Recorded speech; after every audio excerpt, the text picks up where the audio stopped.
디테일 6번째 이야기, 2025년형 현대 그랜저 하이브리드 시승기입니다. 7세대 모델부터 다시금 현대차의 플래그십으로 자리매김한 그랜저. 출시 후 택시로만 몇 번 타보고 직접 운전해보지 않아서 궁금했던 모델인데 운 좋게 짧은 시승 기회를 얻어 구석구석 살펴볼 수 있었는데요. 마침 장거리 일정이 있어서 시내주행과 고속도로 항속주행을 비롯 다양한 주행 환경에서 이 그랜저 하이브리드를 경험해볼 수 있었습니다.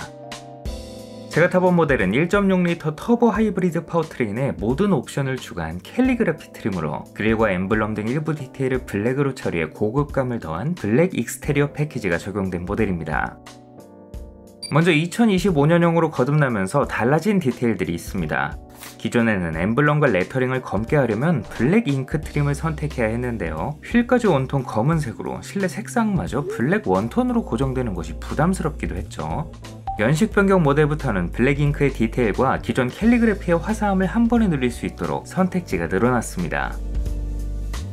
대형 세단과 검은색은 말이 필요 없는 조합입니다. 검게 칠해진 거대한 차체는 보는 것만으로도 위압감을 만들어내니까요. 여기에 블랙 익스테리어 패키지가 적용되니 올 블랙 수트를 입은 듯 시크한 분위기가 돋보입니다. 현대 로고가 묻히는 게 가장 반갑다고 외관은 수년이 지난 지금 봐도 여전히 파격적입니다. 출시 초에는 스타리아 룩으로 불리며 조롱받았지만 그 사이 코나와 소나타가 가세하면서 분위기가 잠잠해졌죠. 확실히 실물로 보면 스타리아와 그랜저는 87년 개봉한 오리지널 로보캅과 2014년 리메이크된 최신 로보캅 정도의 차이가 있습니다. 극단적으로 내린 헤드램프와 사슬망을 두른 듯 전면부를 뒤덮은 라디에이터 그릴, 5m가 넘는 가늘고 낮은 차체에 팽팽하게 잡아당긴 듯 긴장을 준 철판에서는 견고함이 느껴집니다. 기존의 차량들이 각종 부품을 이곳저곳 붙여 만드는 소조의 느낌이었다면 아예 하나의 쇳덩어리를 조각해 놓은 것처럼 돌출된 부위를 최대한 없애 차량의 모든 면을 정말 깔끔하게 마무리했어요. 도어 핸들마저 차체 안쪽으로 몸을 숨기고 길게 이어진 앞뒤 램프도 부착했다기보다는 새겨 넣었다라는 표현이 더 와닿죠. 안 그래도 큰 존재감을 더욱 끌어올리는 일직선으로 쭉 뻗은 이 후진 가이드 램프는 언제 봐도 재치 있습니다. 안전에 도움이 되는 장치인 만큼 더 다양한 차에 쓰이면 좋겠어요.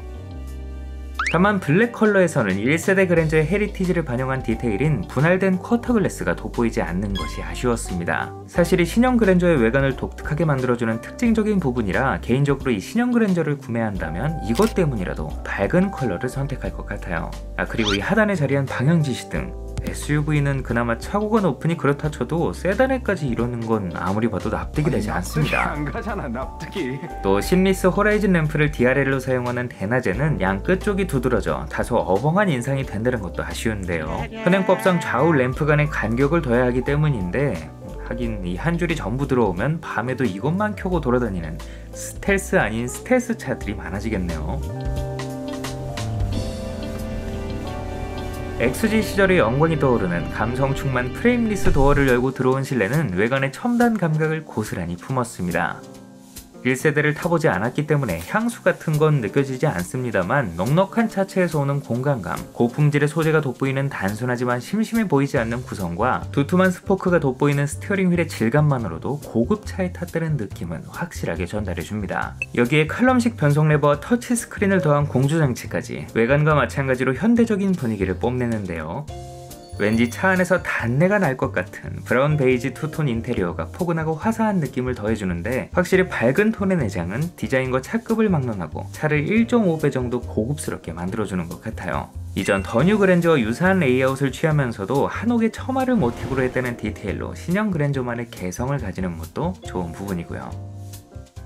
두 개의 모니터는 하위 모델처럼 운전자를 향해 휘어있는 커브드 형태는 아니지만 하나의 패널 위에 깔끔하게 녹아들어 아쉽지 않았고 초기에 지적받았던 지나치게 심플한 클러스터 디자인도 업데이트를 통해 약간 좋아졌습니다. 그래도 늘 말씀드리지만 차종별로 개성있는 디자인을 좀 제공해줬으면 하는 바람이 있어요. 예를 들면 1세대 그랜저의 그것을 그대로 옮기는 것도 디지털이니까 가능할 텐데 말이에요.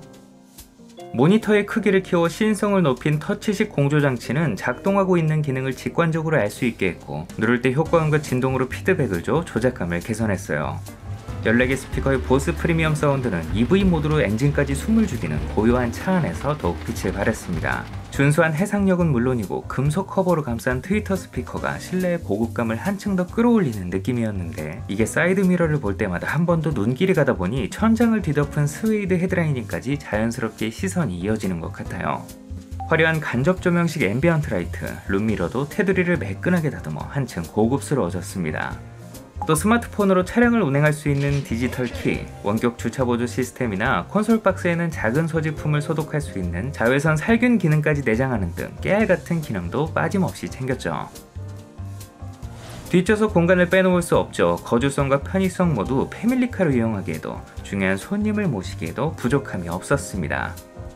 외관에서 독특한 분위기를 연출해주는 쿼터 글래스는 뒷좌석의 개방감도 높여주면서 실내 공간을 더욱 크게 느끼도록 만들어졌고, 오디오 조작 버튼을 품은 고급스러운 암레스트와 호화스러운 전동 커튼, 특히 측면 전동 커튼은 K9이나 G80에도 없는 사양이죠. 이 파노라마 선루프도 사실상 뒷좌석 승객을 위한 옵션이고요. 이 목베개는 있고 없고가 정말 차이나는 아이템 중 하나예요. 다만 하이브리드 모델은 시트 하단의 공간 문제로 뒷좌석 통풍 시트와 리클라이닝을 선택할 수 없기 때문에 운동장 같은 레그룸을 그저 바라만 보고 있어야 했습니다. 다행히 뒷좌석 각도가 곧은 편은 아닙니다만, 이게 미묘하게 살짝만 꺾여 있으면 더 좋겠다 싶은 각도더라고요. 이 두 가지 때문에 하이브리드의 메리트를 포기하시는 분들이 많으실지는 모르겠지만, 고급 세단으로서 아쉬운 부분이긴 합니다. 그나저나 오디오 조작 버튼보다 더 필요할 것 같은 후방 블라인드 버튼은 왜 정작 뒤에 안 넣어주는지 모르겠네요. 이에 더해 후진 체결 시 기어 레버의 진동으로 피드백을 줘 오조작을 방지한 것, 야간에 안전벨트 클립을 잘 찾을 수 있도록 조명을 추가한 것과 2차 사고 방지를 위한 트렁크 조명 등 2025년형 모델로 오면서 안전 관련 기능이 새롭게 추가됐습니다. 본격적으로 주행에 나섰습니다. 차로 움직이자마자 하이브리드 특유의 매끄러운 구동, 대형 세단 특유의 차분한 주행 질감이 인상적인데요. 1.0L 터보 엔진과 결합한 하이브리드 파워트레인은 전작 대비 배기량은 훨씬 작아졌지만 출력과 토크, 효율까지 모두 개선됐습니다. 소형 차급 자동차세는 덤이죠. 엔진의 개입 역시 상당히 자연스러운데, 확실히 차급에 맞게 흡차음 및 진동 대응이 잘 되어 있어서인지 동일 파워트레인을 탑재한 하위 모델보다 더 부드럽게 느껴지더라고요. 패들 시프트로 회생제동 감도를 별도로 조작할 수 없는 것은 좀 아쉬웠지만요. 가속감도 훌륭했습니다. 모터가 꾸준하게 어시스트를 해주면서 고속 합류 구간이나 추월을 할 때 이 거대한 차체를 꽤나 시원시원하게 끌어줍니다. 특히 고속도로 주행을 할 때 만족도가 높았는데요. 새로운 3세대 플랫폼이 적용되면서 낮아진 무게중심, 상대적으로 가벼운 무게의 1.6 파워트레인과 차체 뒤쪽을 눌러주는 하이브리드 배터리가 균형을 잡아주면서 안정감을 더해주는 모양이에요.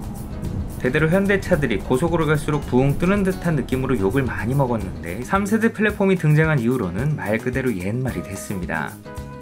고급차를 타고 장거리 주행을 할 때마다 느끼는 거지만, 노면의 불쾌한 진동을 걸러주는 하체, 풍절음과 하부 소음이 억제되어 속도감이 줄어들면서 몸의 긴장이 함께 줄어듭니다. 덕분에 오랜 시간 운전하고 목적지에 도착했을 때 피로도가 상당히 낮죠.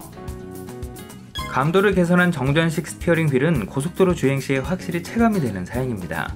하이 모델의 압력식은 잡고 있어도 주기적으로 경고가 뜨는데, 써보신 분들은 다들 아실 거예요. 이게 은근히 거슬리거든요.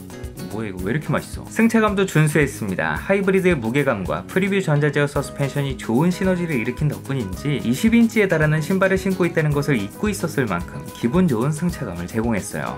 기분 탓인지는 모르겠지만 확실히 현대차는 동일 차종에서 하이브리드 파워트레인을 장착한 모델이 가장 만족도가 높네요. 가장 비싸서 그런가? 언젠가부터 독일차에 초점을 맞춰 국산차들이 판매 시장에 관계없이 스포티해지는 경향이 있었는데, 이 친구는 확실히 내수가 주력이라 그런지 오로지 컴포트에 치중한 세팅으로 1세대의 영광을 승차감에서도 재현했나 싶은 생각이 들기도 하지만, 운전자는 살짝 아쉬울지언정 함께 탄 가족들은 이쪽이 확실히 만족스러울 겁니다. 다만 여전히 뒷좌석보다는 앞좌석에서의 승차감, 직접 운전할 때의 만족감이 조금 더 높습니다. 차체 크기나 거주성은 비슷하지만 뒷좌석 승차감이 더 편안했던 제네시스 G90 같은 프리미엄 브랜드의 후륜구동 플래그십 세단들과 차이가 나는 지점인데요. 예전에 시승한 볼보 S90 롱휠 베이스 모델에서도 이런 점을 느꼈었는데, 아무래도 전륜구동 대형 세단의 한계가 아닐까 생각하게 되네요. 한편 거대한 차체는 장점임과 동시에 단점이기도 합니다. 대형 세단이 대형인 게 잘못이냐고 말씀하시면 할 말은 없지만, 요즘 차들이 필요 이상 너무 커졌어요. 그렇다고 예전 모델들이 좁았던 것도 아니잖아요. 개인적으로 그랜저 HG나 IG 시절의 그 정도 크기가 딱 적당한 것 같습니다. 더 이상 덩치를 키울 필요는 없지 싶어요. 이런 만족감에도 불구하고 효율까지 챙긴다는 게 하이브리드 모델의 진정한 매력이죠. 약 850km가량을 주행하며 기록한 평균 연비는 리터당 약 18km. 사실상 소형차급 연비로 시승 내내 스트레스 없이 주행한 것과 20인치에 달하는 대구경 휠이 장착된 것을 감안하면 정말이지 매력적인 수치입니다. 이 7세대 모델부터 하이브리드가 순수 내연기관의 판매량을 앞지른 지 오랜데 잘 팔리는 데는 역시 이유가 있어요. 하지만 중요한 건 역시나 가격. 어느덧 4천만원을 우습게 넘겨버리고 제가 시승한 하이브리드 풀옵션 차량은 5,700만원에 육박하니 새삼 놀랍습니다. 다시금 현대차의 플래그십 세단으로 포지션을 굳히면서 가격이 꽤나 올랐고 덕분에 많은 차량들이 스쳐 지나가는 가격이죠. 하지만 이 예산에 이 정도 만족감을 선사할 수 있는가로 질문을 던져보면 쉽사리 답이 나오지 않는 것도 사실입니다. 편의성이나 연비, 차급, 브랜드 밸류 반드시 타협해야 하는 지점들이 생길 거예요. 제가 생각하는 대중 브랜드의 플래그십은 이동수단으로서 자동차에 기대할 수 있는 거의 모든 것을 갖춘 모델입니다. 크기면 크기, 성능이면 성능, 옵션이면 옵션, 어느 하나 충만하지 않은 게 없기 때문에 이 이상의 무언가를 원한다면 프리미엄의 영역으로 가야 하죠. 심지어 비슷한 가격의 프리미엄 모델을 이러한 이동수단의 관점으로 접근한다면 오히려 대중 브랜드 모델 대비 만족하지 못할 가능성이 더 높습니다. 엔트리 라인업을 구매해야 하니까요.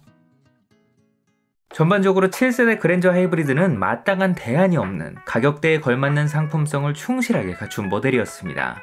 적당히 과하면서도 그렇다고 분에 넘치지는 않는 가장 한국적인 패밀리 세단이 아닐까 생각해봅니다. 마치 국민 평수 34평 아파트와 비슷하달까요?